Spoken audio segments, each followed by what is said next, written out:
Hola, aquest és un vídeo en què veurem com hem d'afrontar el comentari de text de la prova d'accés a la universitat de l'assignatura de Valencià, Llengua i Literatura.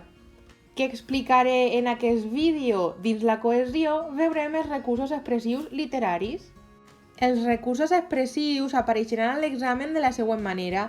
Indica 5 exemples de recursos expressius de caràcter literari presents al text. Aquesta pregunta compta 0,5.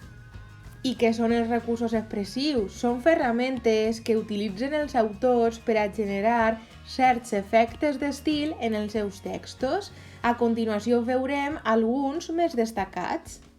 La comparació. La comparació és la presentació d'un fet real com a idèntic a un altre en base d'una semblança real o imaginària per tal de fer més comprensible el primer. Per exemple, bullirà el mar com la cassola al forn. Així el que volem fer és comparar el mar amb una cassola i per tant utilitzem l'element comparatiu, que és el com.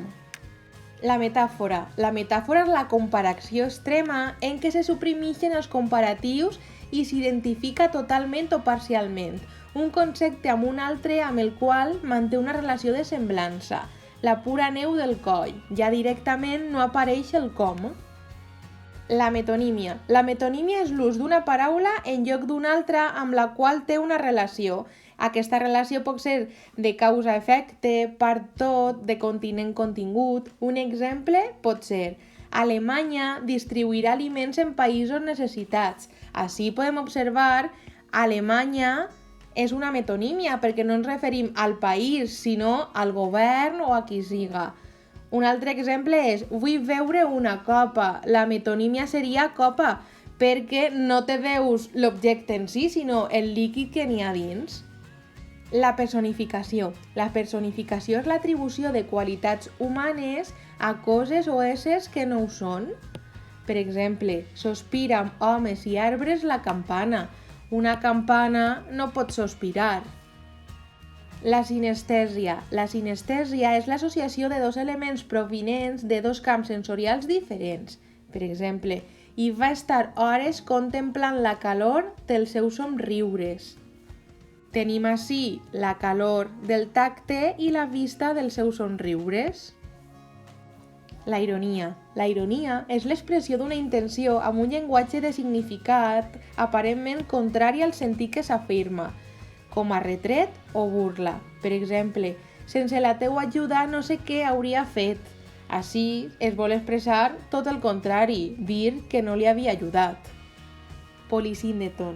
És la repetició successiva o freqüent d'una conjunció per a donar més força a l'expressió. Per exemple, hi ha un ocell estarrufat i verd i groc i bàrbar, com un tapís de plom asteca, i crida més llum, sempre més llum, i és per a colgar-la. Veiem ahir que es repeteix molt la conjunció i. Per contra tenim asíndeton, que és l'omissió de la conjunció de coordinació entre els elements diversos que podrien anar units per aquesta i normalment provoca rapidesa. Per exemple, pregunters, reguerots, escombres, llibres, guerrers, amics, moments, tabac i pipa. Vegeu, no n'hi ha conjunció. L'enumeració. L'enumeració és la successió d'idees, fets, atributs, conceptes o imatges referents a una mateixa cosa. Per exemple, luard, cos rebaixat, fortor d'esquer, peus seguidors de totes les tres, que així ens està explicant enumeracions, qualitats de luard. Hiperbaton.